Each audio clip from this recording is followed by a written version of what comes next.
Well, good morning, everyone. And I was sitting back in the stage listening to Councillor Saul, very good words of wisdom. And I just, when he walked out, I said, Councillor Saul, there's no government in the history of Ontario that has worked closer with First Nations and done more to for the First Nations than our government. And there's no premier that's been more accessible ever. And what he told me in response, he said, do me a favor, go out and tell the crowd that. So there you go. I appreciate the partnership, but I agree with what he's saying. We have a tremendous amount of work to do, and we're going to continue, all of us, all municipalities, working with our First Nations because it's absolutely critical we all work together, and when we all work together, we're a powerhouse. But first of all, thank you, Jayan, and for that introduction. I'm thrilled to be back for the 2024 ROMA Conference, alongside my all-star caucus and cabinet colleagues. And I sat back last night and I had a few calls from some of the mayors and a few other people participating. I thought, wow, this is huge when we all get together, and the backbone of Ontario is in this room right now. So thank you. Before I begin, I want to give a big thank you to our Rural Ontario Municipal Association, Mayor Robin Jones, the Board of Directors, and all the members for having me here today and all the hard work that you put in. And it's really, I sat back again last night and it's hard to believe it's been 5 years since I first stood on this stage as Premier. And I remember back then in 2019, I made a promise to you, a promise that unlike previous governments, our government would not ignore rural Ontario. We pledged that your voices would be heard at Queen's Park, that would work with you shoulder to shoulder to attract new investments and jobs, to provide better services closer to home, and to build the infrastructure you need for your communities to grow and prosper and thrive. And friends, we're delivering on our promise. I'm proud to say we're investing more money into rural communities than any government in the history of Ontario. This includes historic investments to support economic development through programs like our government's Northern Ontario Heritage Fund, the Rural Economic Development Program, and the Regional Development Program. We're investing hundreds of millions of dollars to support projects that diversify rural economies and help deliver better jobs and bigger paychecks. As we do, we're working hard to create the conditions to attract new investments and new jobs in every part of the province. Since coming into office in 2018, we've cut red tape, saving people and businesses over $1 billion and over 100,000 hours in time each and every year. We've made energy more affordable, reducing the electricity rates for small, medium, and large-sized businesses by 15 to 17%. We scrapped the previous Liberal government's, and this is the worst carbon tax ever, we scrapped the Liberal government's cap-and-trade carbon tax, which punished rural businesses and people for the simplest of things, like heating your homes or driving between communities. And we're keeping taxes and fees low. In fact, think of this. We've never, ever raised a tax on the backs of people and businesses. We've lowered taxes. And it's a very simple theory, folks. You could take two approaches to government. You either go into government and think the only way is to raise taxes.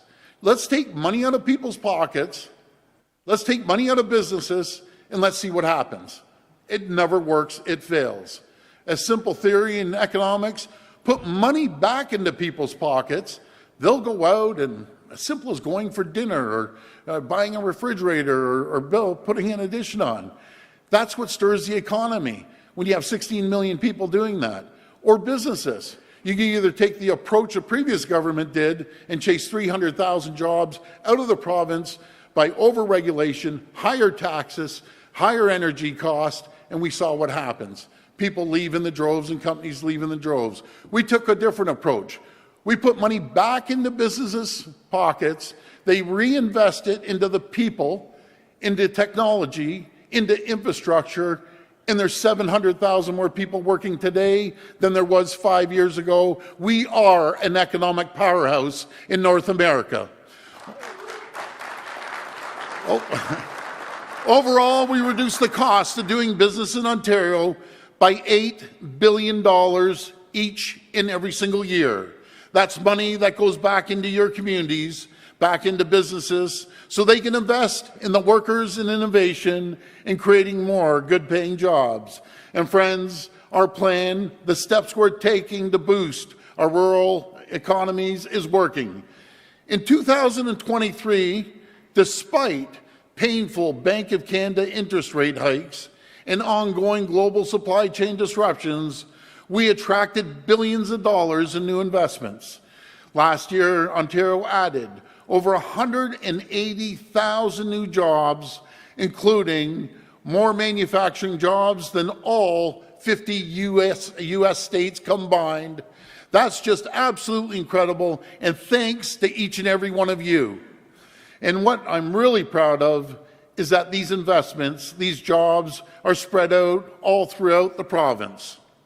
Huge investments like Numish, Ontario's nearly $40 million investment to build a new facility in Brantford, or TNR Industrial Doors, $40 million investment in Oro-Medonte, and Umicore's $2.1 billion investment in Loyalist Township to build a new manufacturing plant for electric vehicle battery components.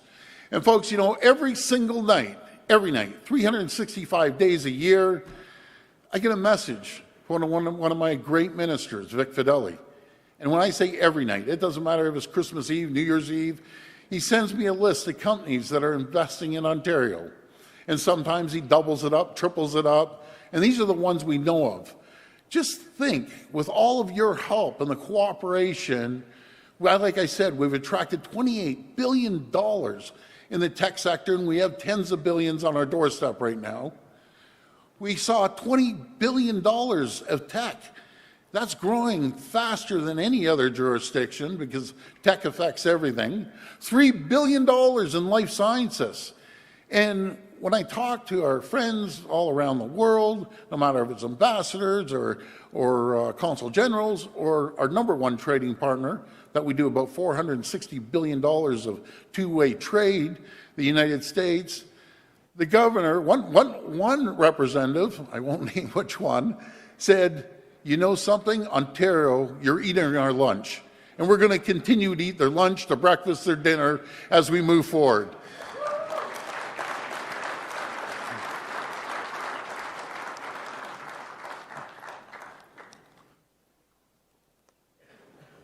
Sorry, folks, getting a little dry there. And I know you've heard me speak about this many times before, but I need to talk about our booming electric vehicle industry. That's because this industry is going to benefit every community in the province for generations to come. We're building a homegrown EV supply chain connecting critical minerals in Northern Ontario and clean steel makers in Hamilton and Sault Ste. Marie to automakers and battery manufacturers right across Ontario, all powered by clean, affordable Ontario energy. Over the past 3 years, we've attracted more than $28 billion in auto and electric vehicle investments, including Volkswagen's $7 billion investment, the single largest auto investment in Canadian history, to build North America's largest battery plant in St. Thomas. These investments are creating thousands of new jobs and supporting hundreds of thousands of indirect jobs throughout the supply chain in communities across the province. We're becoming a world leader in the electric vehicle revolution. Now, Ontario is the only place in the world, think of this, the only place in the entire world that the 6 largest automakers call home. Our goal is to attract number 7 and number 8 as well. And friends, as our economy grows, our population is growing at a record speed. Ontario is the fastest growing region in North America, bar none. We're on pace to grow by 5 million people over the next decade. That's growth the likes of which this province has never seen before. So we need to build and we need to build in every part of our great province. That's why we've embarked on the most ambitious capital plan in Canadian history by investing $185 billion over the next 10 years. And I know I saw Minister Surma in the back there talk about someone that understands infrastructure. No one in Ontario understands it better than Kinga Surma, and she's a massive supporter of our rural communities. So you'll hear from her right after myself.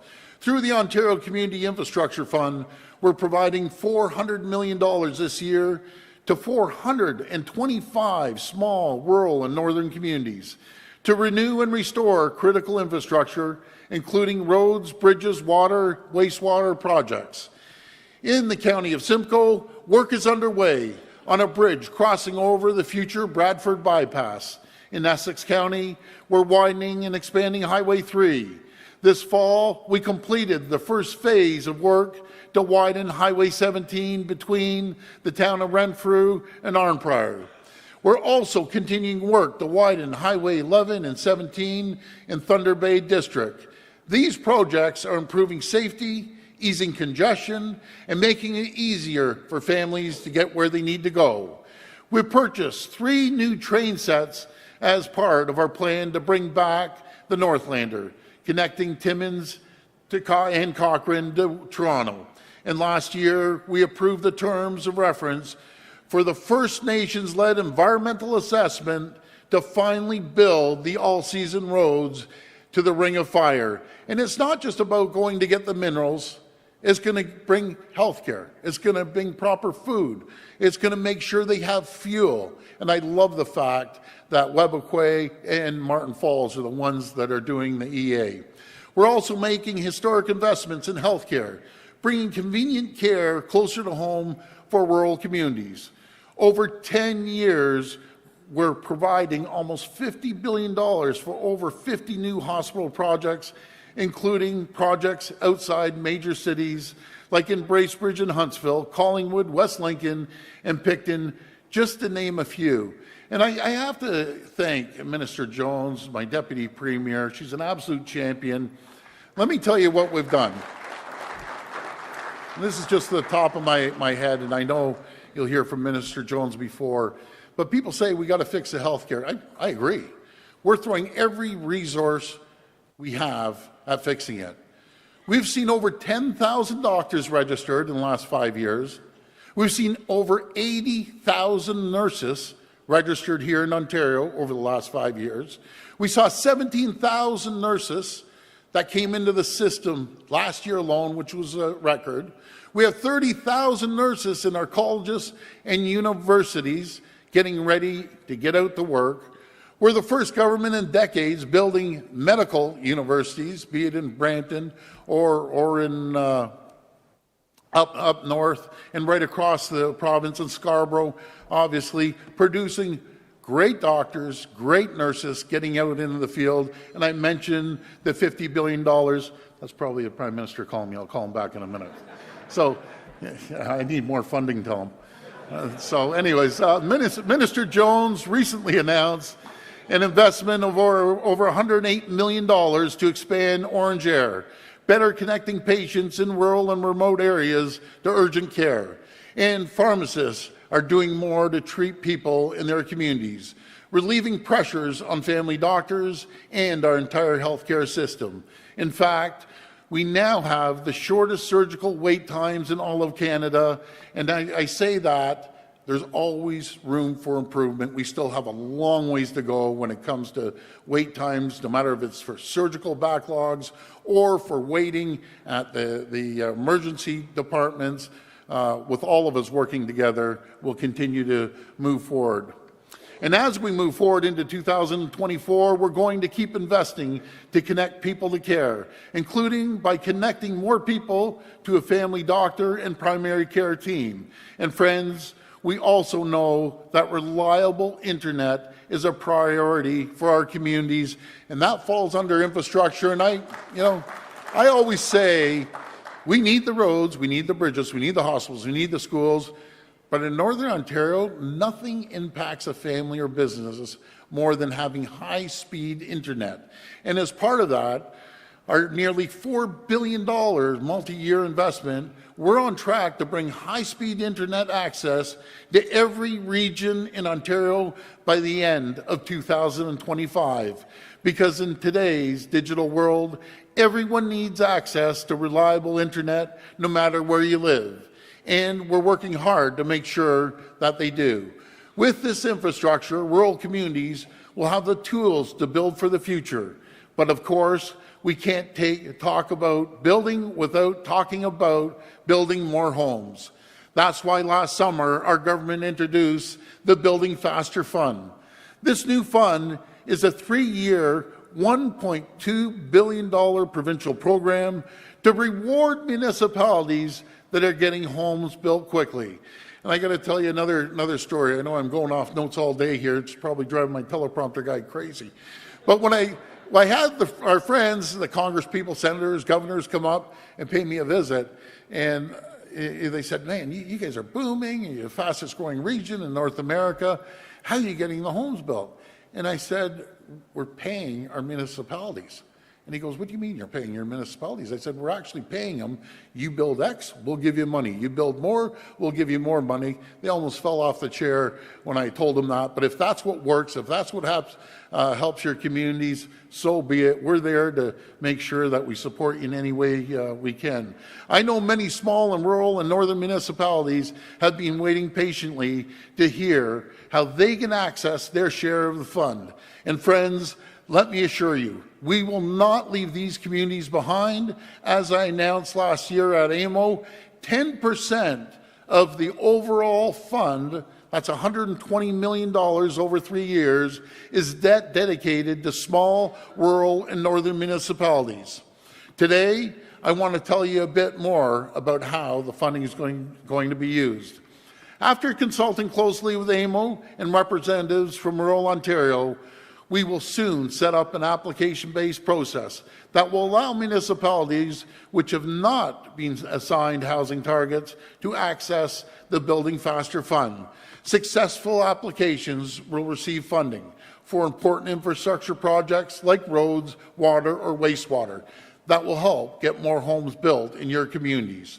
As we finalize that process, the province will continue to consult to make sure this program is giving you the support you need. There are a number of municipalities that are on track to meet or exceed their housing targets, including several that are here today. That list includes places like Belleville, Chatham-Kent, Innisfil, Kingston, Pickering, Sarnia, Sault Ste. Marie, Thunder Bay, Welland, and there's many more, Whitchurch, Sauville, and so on and so forth.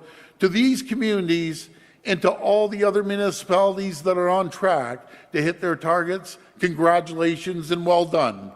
In the coming months, these municipalities will receive funding through the Building Faster Fund that can be used to support a range of community building projects and housing enabling infrastructure.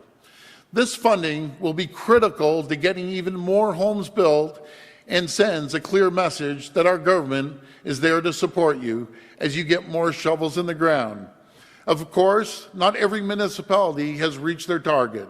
And I know that in many cases, and I hear this all the time, and this is where we're going to come with funding, a lack of infrastructure is partly to be blamed. So moving forward, our government will take unused funds from the Building Faster Fund, potentially hundreds of millions of dollars, and make them available for housing enabling infrastructure investments that all municipalities can apply for. This approach will continue to reward municipalities that hit their targets while supporting much needed new infrastructure in communities across the province. And as our government continues to step up with billions of dollars of support for infrastructure, I once again urge our federal partners to match our funding dollar for dollar. Friends, I'm so proud of the progress we've made together over the past 5 years to ensure that everyone, no matter where they live in Ontario, has the same opportunity to access a good-paying job, to start a business, to buy a home, and raise a family. And while we have made progress, we know there's so much more to do.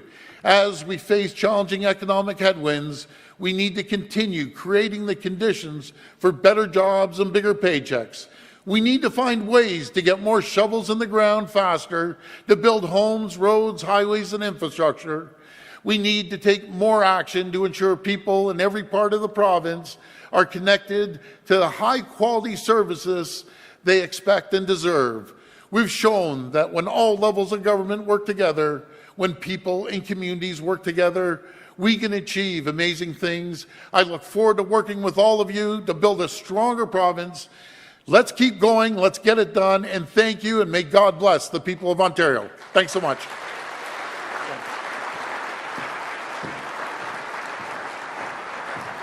Thank you very much.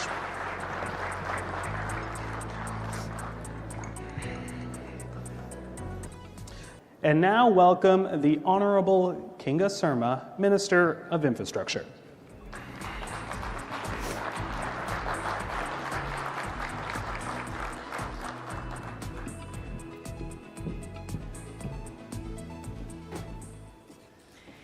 Good morning, everyone. Thank you, Premier, for kicking off today's programming with your inspiring words.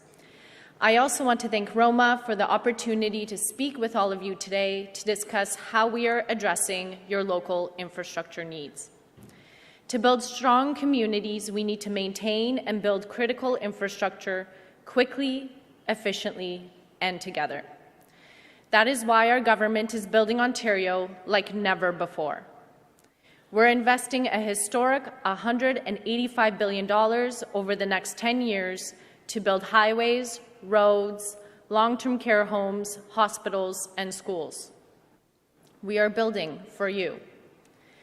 This past summer, we launched the satellite program, the first competitive process of its kind in Canada. Through this process, our government will find a qualified internet service provider to bring high-speed internet access to the homes and businesses that are hardest to reach in Ontario.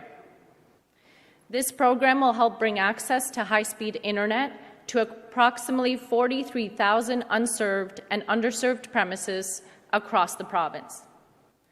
Infrastructure Ontario has also entered the next stage of its competitive selection process and has invited 2 satellite internet service providers to respond to a request for proposals. We expect an update on this process later this year.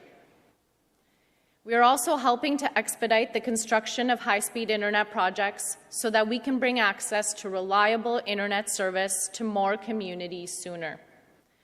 Last year, our government provided more clarity on municipal permitting and how we request data from infrastructure owners to plan for broadband projects more efficiently.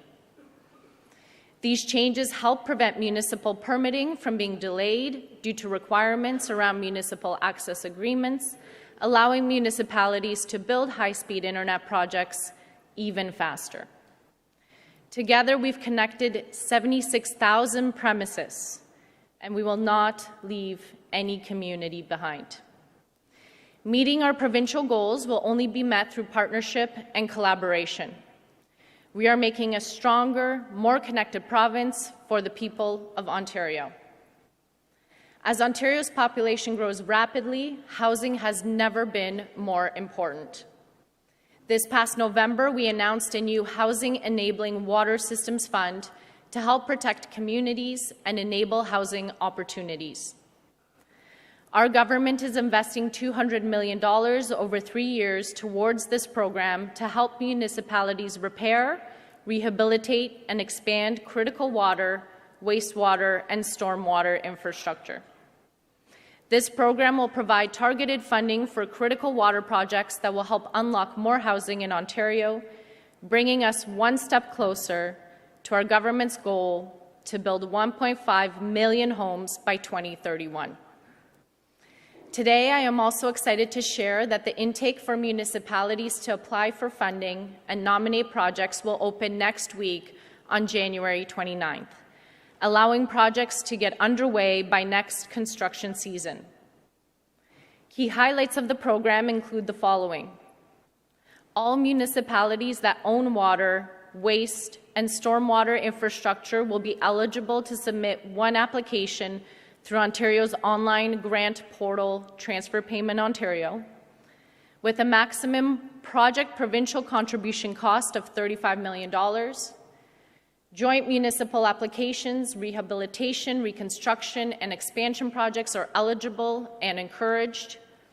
Projects must include a capital component and be in the process of or completed the design and planning phase. Examples of eligible infrastructure assets include pump stations, treatment plants, storage tanks, and a distribution system water main. Projects will be evaluated based on technical merit and outcomes, including housing, project readiness, and health and safety. And projects must start no later than September 30th, 2024. The deadline for applications will be Friday, April 19th. More information about the program and application intake process will be shared next week. We know that municipalities need improved financing options and flexibility to build more infrastructure and housing to meet the needs of our growing communities.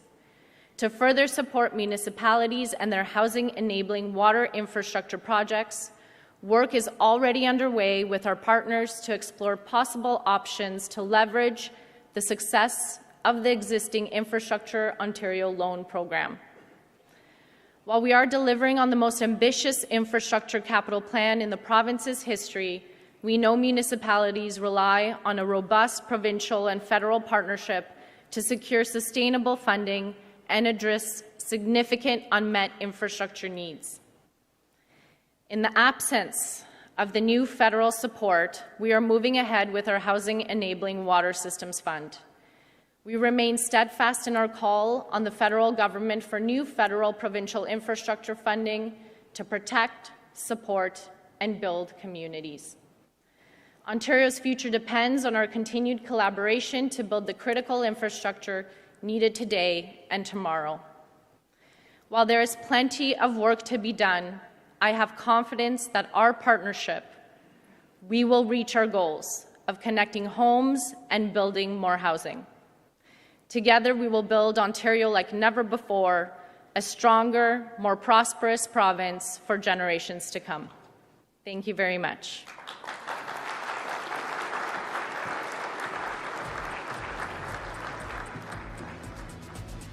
Just give me 1 minute.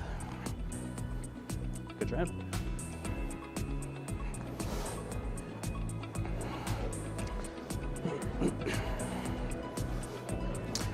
Thank you, Minister Surma. Please welcome President and Principal